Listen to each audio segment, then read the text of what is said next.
Jeudi 14 septembre 2023, pratiquez la loyauté suprême à Christ. Nous vous accueillons de nouveau sur votre chaîne L'Aventure dans la Parole. C'est avec plaisir que nous nous retrouvons avec vous. Et vous êtes peut-être en voiture, dans le train, à la campagne, au bord de la mer ou encore chez vous.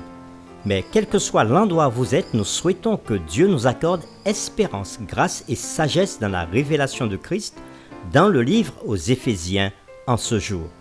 Nous vous invitons à participer avec nous en cliquant sur le pouce, en vous abonnant pour recevoir la notification chaque jour. Laissez-nous des commentaires pour ce que vous avez compris et surtout partagez le lien avec tous vos contacts. Le texte à mémoriser que nous vous invitons à dire avec nous se trouve dans Éphésiens chapitre 6, les versets 10 et 11. Au reste, fortifiez-vous dans le Seigneur et par sa force toute puissante. Revêtez-vous de toutes les armes de Dieu, afin de pouvoir tenir ferme contre les ruses du diable. Nous vous invitons à le redire avec nous. Éphésiens chapitre 6, les versets 10 et 11. Au reste, fortifiez-vous dans le Seigneur et par sa force toute puissante. Revêtez-vous de toutes les armes de Dieu, afin de pouvoir tenir ferme contre les ruses du diable. En rejoignant l'Église, dans quelle bataille s'engage le chrétien automatiquement? D'où viennent la force et l'armure du chrétien?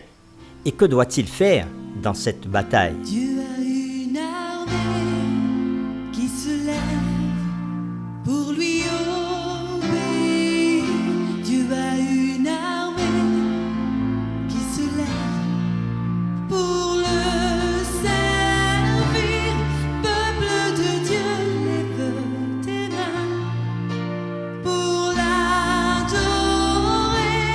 Peuple de Dieu, ouvre ta bouche. Les réflexions de cette semaine nous aideront à répondre à ces questions.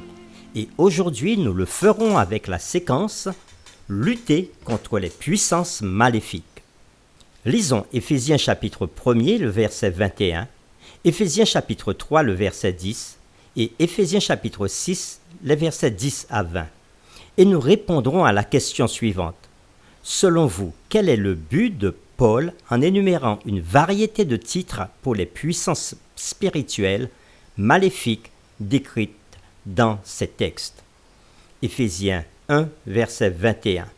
Nous lirons à partir du verset 20. Il l'a déployé en Christ en le ressuscitant des morts et en le faisant asseoir à sa droite dans les lieux célestes, au-dessus de toute domination, de toute autorité, de toute puissance, de toute dignité et de tout nom qui se peut nommer non seulement dans le siècle présent, mais encore dans le siècle à venir. Nous lisons maintenant Éphésiens chapitre 3, le verset 10. Afin que les dominations et les autorités dans les lieux célestes connaissent aujourd'hui par l'Église la sagesse infiniment variée de Dieu. Éphésiens 6, versets 10 à 20. Au reste, fortifiez-vous dans le Seigneur et par sa force toute puissante. Revêtez-vous de toutes les armes de Dieu, afin de pouvoir tenir ferme contre les ruses du diable. Car nous n'avons pas à lutter contre la chair et le sang, mais contre les dominations, contre les autorités, contre les princes de ce monde de ténèbres, contre les esprits méchants dans les lieux célestes. C'est pourquoi prenez toutes les armes de Dieu, afin de pouvoir résister dans le mauvais jour et tenir ferme après avoir tout surmonté. Tenez donc ferme, ayez à vos reins la vérité pour ceinture, revêtez la cuirasse de la justice, mettez pour chaussure à vos pieds le zèle que donne l'évangile de paix. Prenez par-dessus tout cela le bouclier de la foi avec lequel vous pourrez éteindre tous les traits enflammés du malin. Prenez aussi le casque du salut et l'épée de l'esprit qui est la parole de Dieu. Faites en tout temps par l'esprit toutes sortes de prières et de supplications. Veillez à cela avec une entière persévérance et priez pour tous les saints. Priez pour moi, afin qu'il me soit donné, quand j'ouvre la bouche, de faire connaître hardiment et librement le mystère de l'Évangile, pour lequel je suis ambassadeur dans les chaînes et que j'en parle avec assurance comme je dois en parler.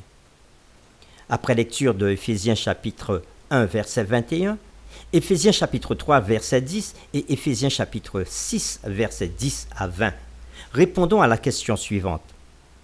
Selon vous, quel est le but de Paul en énumérant une variété de titres pour les puissances spirituelles maléfiques décrites dans ces textes? Paul décrit notre lutte, comme il le dit dans Éphésiens 6, verset 12. Et il décrit notre lutte en utilisant un mot grec pour la compétition entre lutteurs. C'est le mot palais.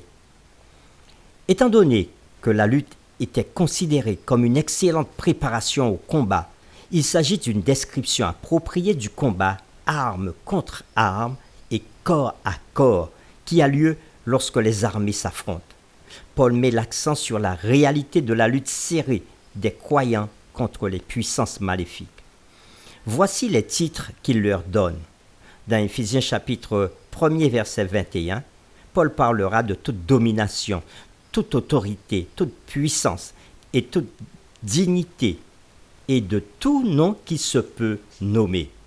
Dans Éphésiens chapitre 3 verset 10, il dira afin que les dominations et les autorités dans les lieux célestes. Et dans Éphésiens chapitre 6 le verset 12, mais contre les dominations, contre les autorités, contre les princes de ce monde de ténèbres, contre les esprits méchants dans les lieux célestes. Dans cette description générale, tout nom qui se peut nommer, au verset 21 du chapitre 1er, les esprits méchants dans les lieux célestes, au chapitre 6, le verset 12, Paul affirme que tous les pouvoirs maléfiques et surnaturels sont soumis à Christ, et il le dit dans Éphésiens chapitre 1er, le verset 21. Cependant, dans tout combat, sous-estimer les forces du côté opposé n'est jamais une bonne stratégie. Paul avertit que nous n'affrontons pas seulement les ennemis humains, mais les esprits méchants dans les lieux célestes, au verset 12 du chapitre 6. Oui, ces esprits sont dirigés par un général rusé, le diable. C'est ce que Paul dit au verset 11 du chapitre 6. Cependant, alors que nous devons être sur nos gardes contre nos puissants ennemis, nous ne devons pas être intimidés par eux. Dieu est avec nous dans le combat et Dieu nous fournit la meilleure des armes, sa propre armure, toutes les armes de Dieu. Voici ce que dit Ésaïe 59, les versets 15 à 17. La vérité a disparu, et celui qui s'éloigne du mal est dépouillé. L'Éternel voit d'un regard indigné qu'il n'y a plus de droiture. Il voit qu'il n'y a pas un homme. Il s'étonne de ce que personne n'intercède. Alors son bras lui vient en aide, et sa justice lui sert d'appui. Il se revêt de la justice comme d'une cuirasse, et il met sur sa tête le casque du salut. Il prend la vengeance pour vêtement, et il se couvre de la jalousie comme d'un manteau. Fin de la lecture. En analysant Éphésiens 6, verset 11, comparé à Ésaïe 59, les versets 15 à 17, nous voyons que Dieu met à notre disposition sa vérité, sa justice, sa paix, sa foi et son salut, ainsi que le Saint-Esprit. Nous pouvons le voir avec Éphésiens chapitre 6, les versets 13 à 17. Ayant Dieu devant nous et en nous équipant de la tête aux pieds de l'armure qu'il fournit, nous ne pouvons pas échouer. C'est ce qui nous est confirmé dans Romains chapitre 16, le verset 20. Le Dieu de paix écrasera bientôt Satan sous vos pieds. Que la grâce de notre Seigneur Jésus-Christ soit avec vous. Et dans 1 Corinthiens chapitre 15, les versets 22 à 24, et comme tous meurent en Adam, de même aussi tous revivront en Christ, mais chacun en son rang, Christ comme prémisse, puis ceux qui appartiennent à Christ lors de son avènement. Ensuite viendra la fin, quand il remettra le royaume à celui qui est Dieu et Père, après avoir détruit toute domination, toute autorité et toute puissance. Et dans 2 Thessaloniciens 2, le verset 8, nous pouvons lire « Et alors apparaîtra l'impie que le Seigneur Jésus détruira par le souffle de sa bouche et qu'il anéantira par l'éclat de son avènement. Pour terminer, réfléchissons à cette question.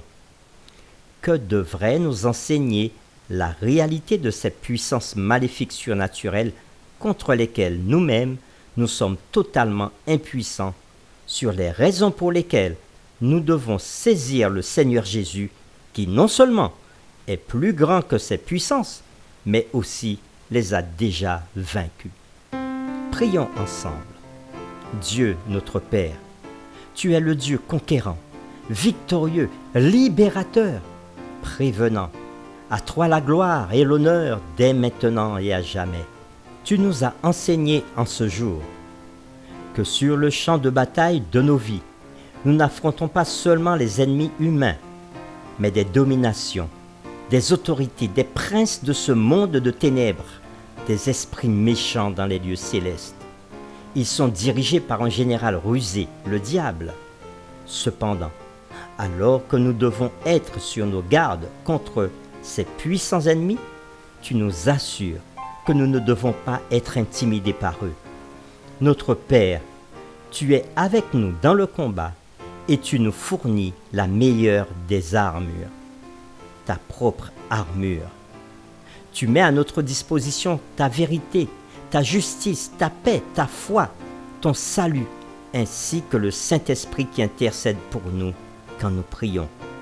Donne-nous de saisir toutes tes armes, car assurément, devant ces ennemis, notre victoire n'est possible que par toi et avec toi.